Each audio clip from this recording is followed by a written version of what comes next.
Bienvenidos al programa de Russ Joy. Me llamo Russ Joy, lo sabes, porque es el nombre del programa. Welcome to Barcelona, a beautiful, beautiful city that I hope to see a lot of, maybe, at some point. I can't even give you like a high energy welcome to the Russ Joy Show. I'm Russ Joy. You figured that out because you're smart. It's also the name of the show. I also forgot to mention that you're smart in Spanish, but it doesn't really matter, does it? You know who's not smart? Dave Dombrowski. I want to start there. Okay. The Phillies are officially screwed. It is done. It is over.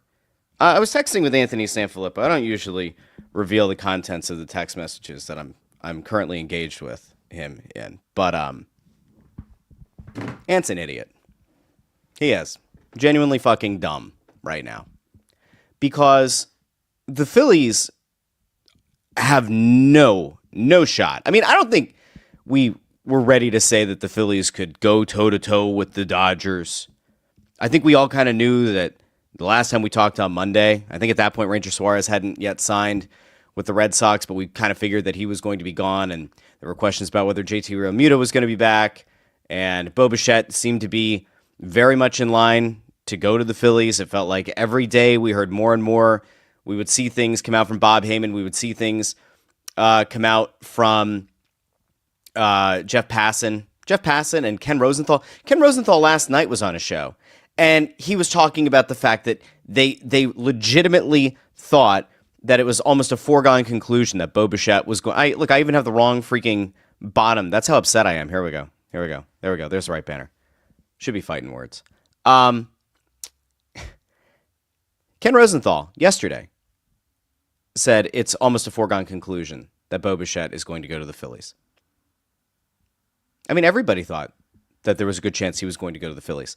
There was a quote that came out, and I'm having a hard time with the time difference of when things came out, if it was actually on Friday, because it's noon where you guys are, and it's like the nighttime where I'm at.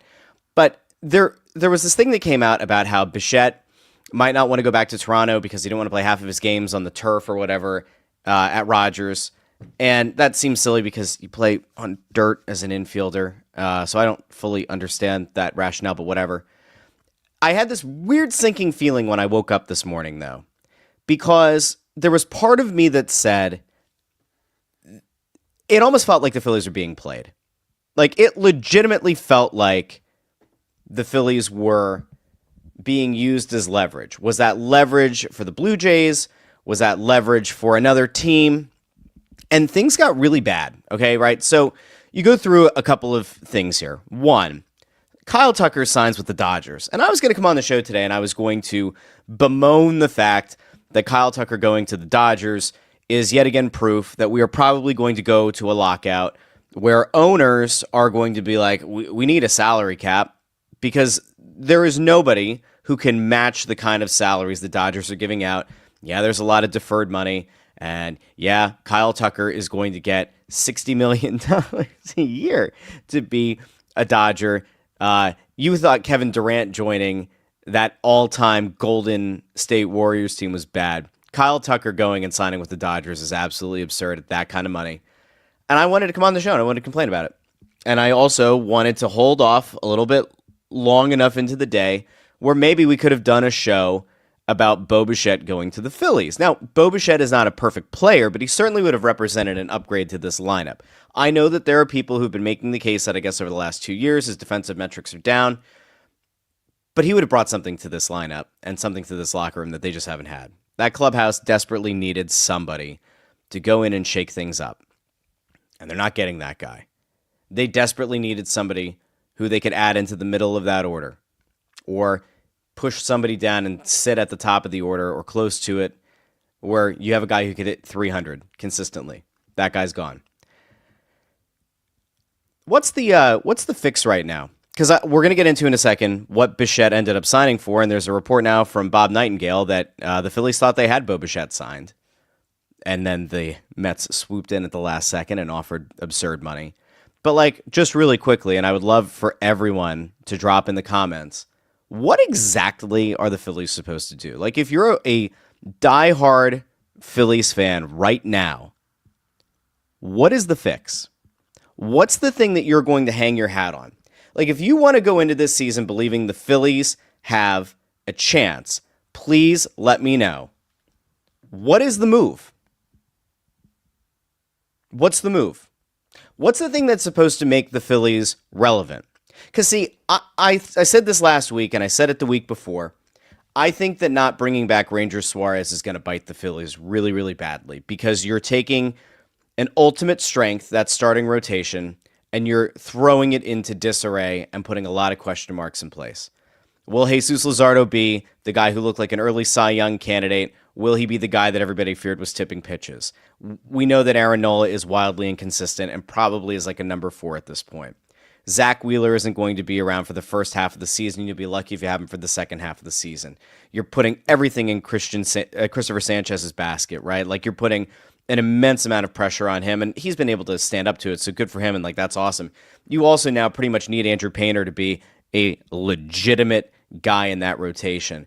There are a lot of question marks. I thought that letting Ranger Suarez go was going to be a mistake that could doom the Phillies, but that was also kind of with the understanding that, like, all right, well, if that money is gone, right, if the money that Suarez was going to get, which he ultimately got from the Red Sox, and good for him, by the way, side note, good for Ranger Suarez.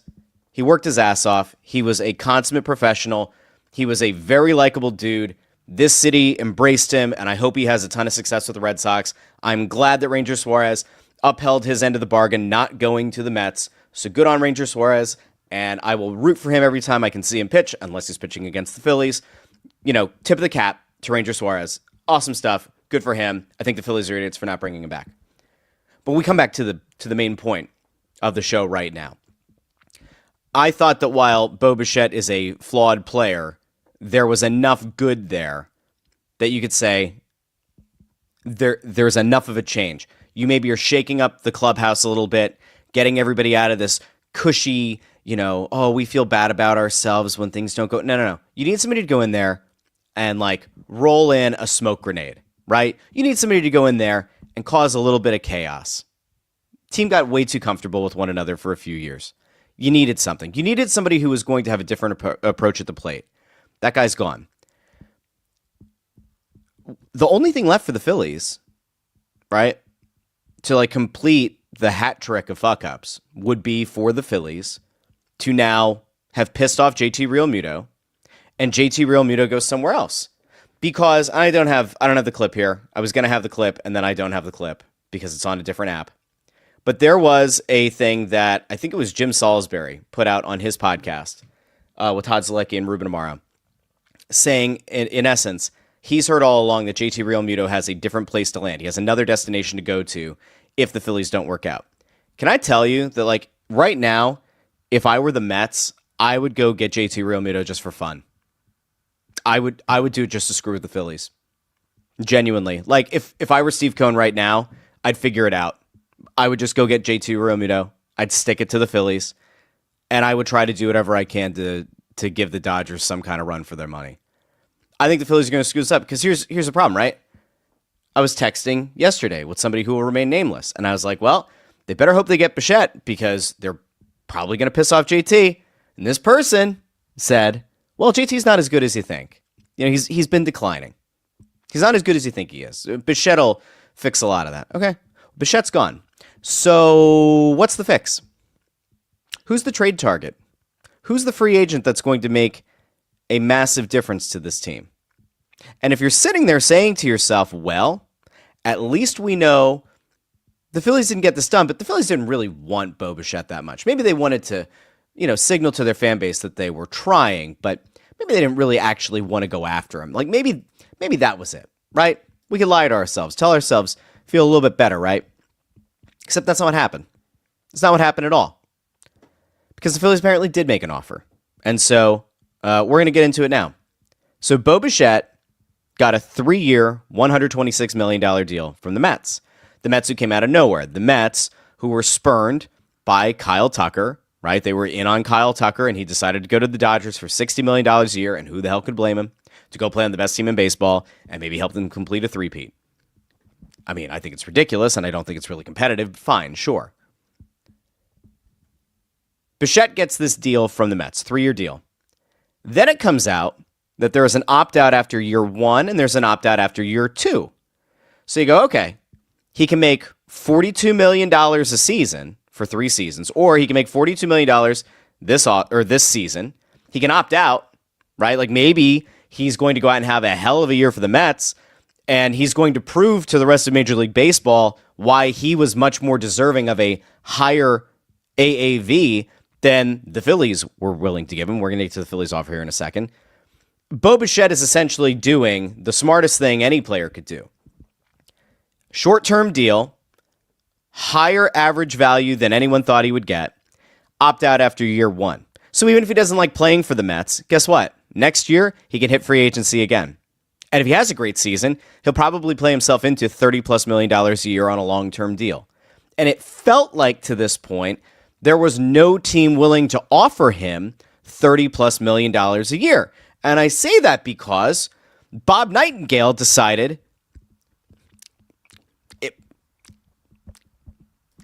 apparently the Phillies did make an offer. And it was a big offer. It was a lucrative offer. But it wasn't $30 million a year. So we're going to pull up, because we're going to try to credit where credit is due. Bob Nightingale put this out a little bit ago. And this is going to make you feel nauseous. It's going to make you feel upset. It's going to make you feel sick to your stomach.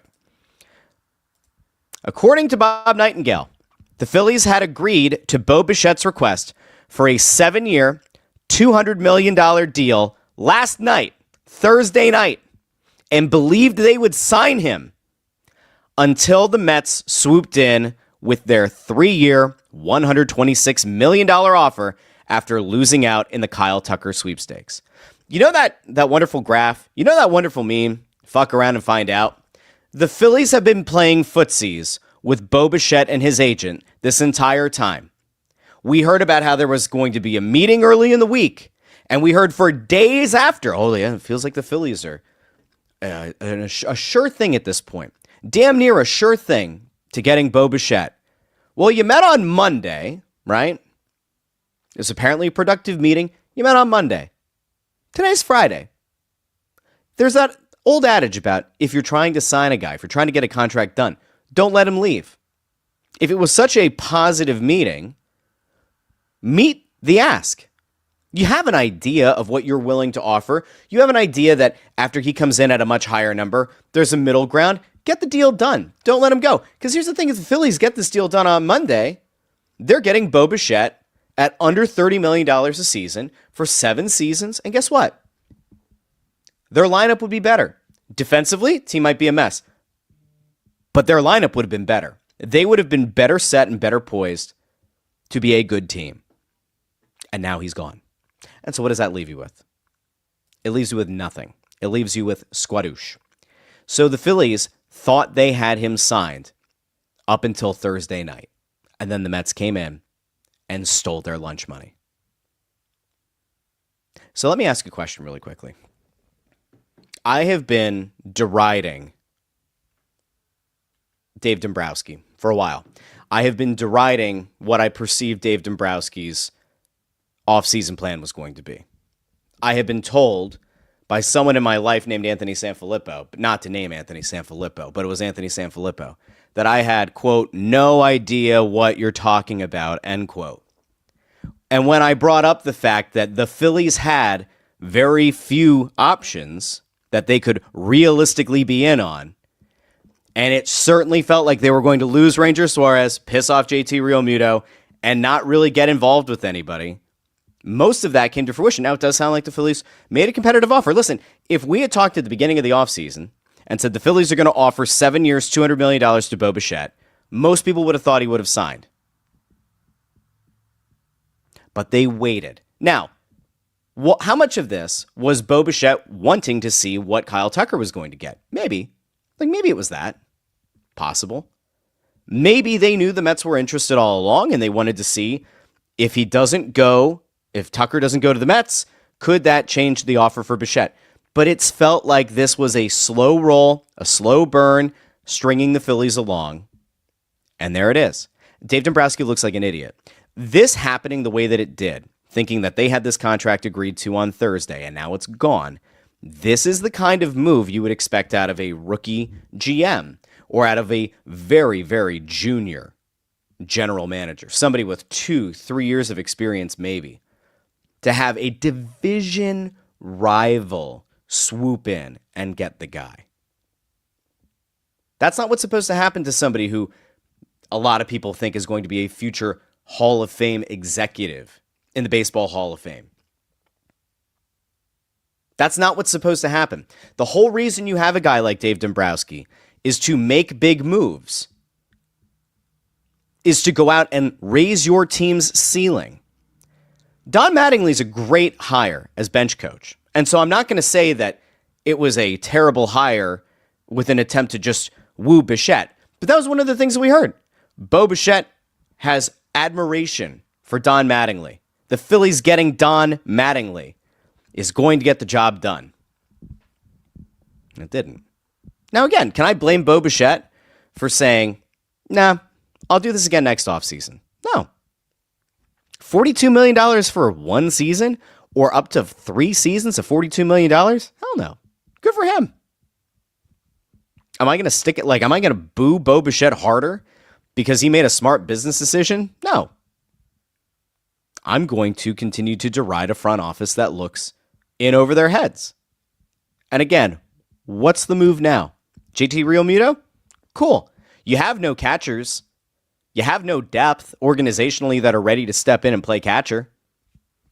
You now have a gaping hole in your rotation, in addition to the very gaping hole where a Zach Wheeler is supposed to be.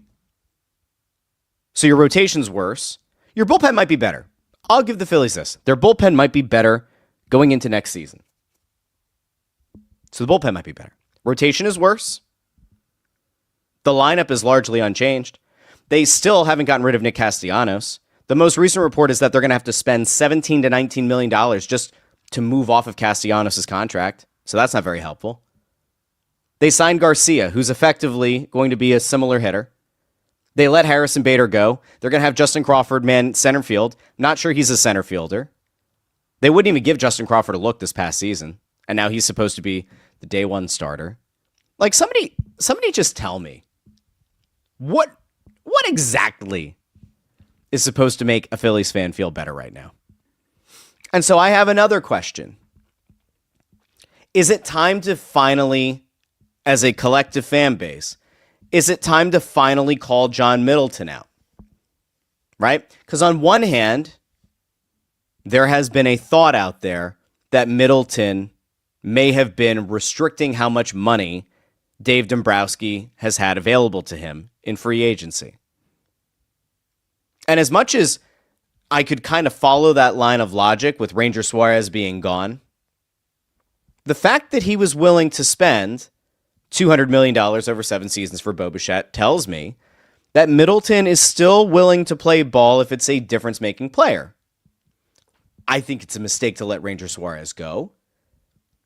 But if you were going to go out and get Bichette and make your lineup better, just under $30 million a year, I can't say that John Middleton's full of shit. I thought that the idea that signing Bichette means you had to also lose Realmuto was nonsense. But man, this doesn't look good.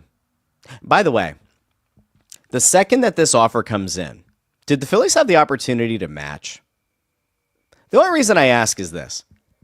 If the Mets came in and they're offering an opt-out after year 1 and year 2, he's not a $42 million player.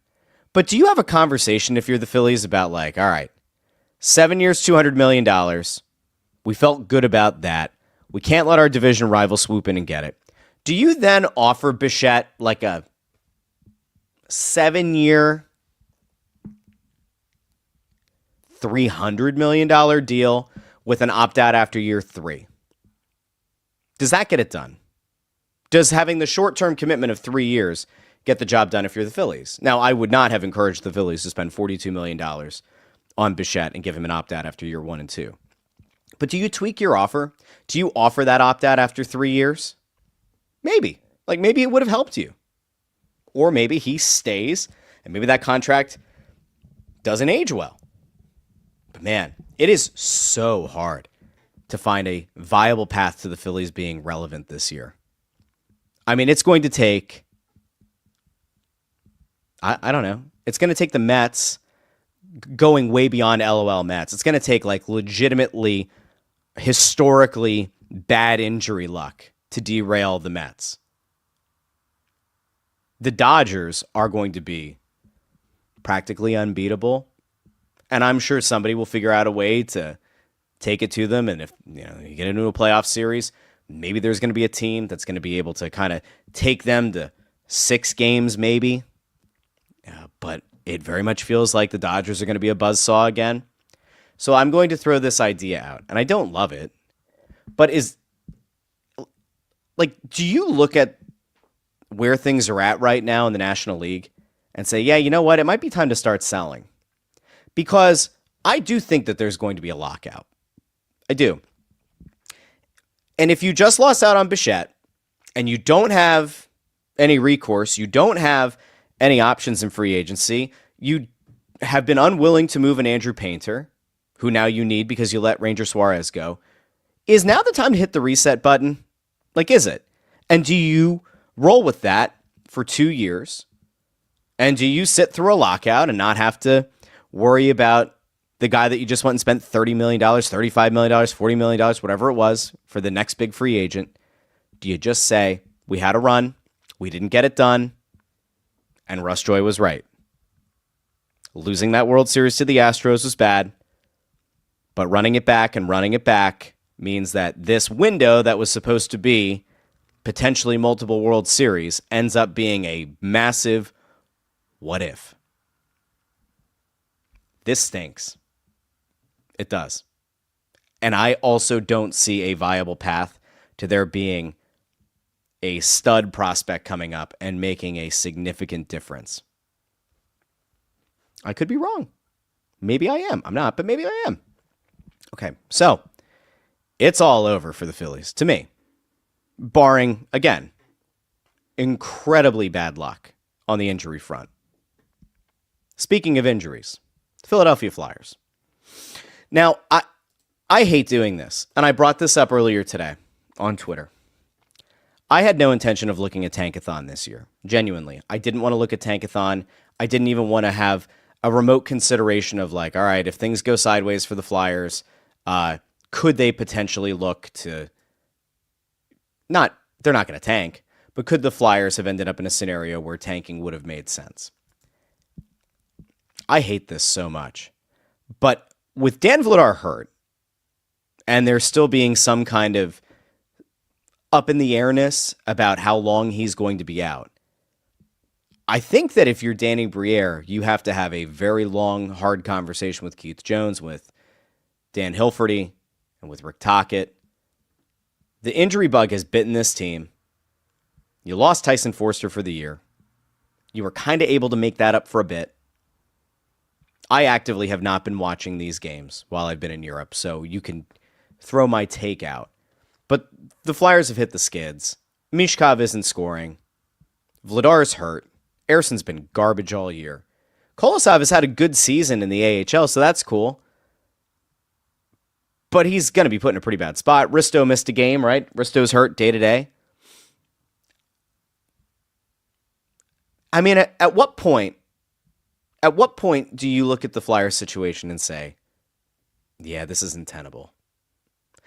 There to me is no scenario in which Danny Briere trades meaningful, valuable draft picks or meaningful, valuable prospects to go out and get a backup caliber goalie, or to go out and get a bottom 6 forward, or to go out and get a middle pair or bottom pair defenseman to shore things up. I don't see that. I think Danny Briere is a smarter guy than that. I don't think he's going to burn down the future to go on a fake playoff run like they tried to do a couple years ago with Torts in a draft that ultimately landed them Jet Lachenko. I think Danny's a lot smarter than that. But I am going to show you, this is kind of where the Flyers are at. If Vladar is to miss, let's say, a week, maybe it's a different conversation. But if Vladar gets bad injury news, if he gets a bad prognosis and he's going to be out 2 weeks, 3 weeks, a month, longer, look how ridiculous the Eastern Conference is right now. Okay? The Flyers, right now, have the 14th best odds of getting the number 1 pick in the draft. We don't actually look at the percentages because they don't matter, right? But you look more at where the Flyers are at currently. Oh, they can't even move up, right? 14th. They can't even get to the number 1 pick. You can only jump up 10 spots. But look at the points and the points percentage. The Flyers right now are at 52 points. You have a week, 2 weeks of no Dan Vladar, and you're trotting out Sam Ersson, who's had a horrible season. It is totally within the realm of possibility that they can get to like the 8th spot in 2 weeks. Maybe even further down in 2 weeks. Now, I'm not actively campaigning for a tank. I am so sick of watching bad Flyers hockey. I was looking forward to a playoff run. And then I left for Europe. The Eagles got eliminated from the playoffs. The Flyers got bit by the injury bug. And the Phillies lost out on Bo Bichette. Maybe I can't leave the country. Like, maybe, is this my fault? Maybe. It is funny. Like, I actually did say to myself, every time I go to Vegas, it's when the Phillies are in the playoffs. Phillies always get bounced in the playoffs when I go to Vegas.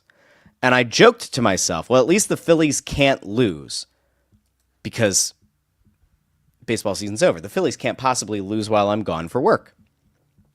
They lost Bichette. So maybe I should just shut my yapper. All right. Last thing.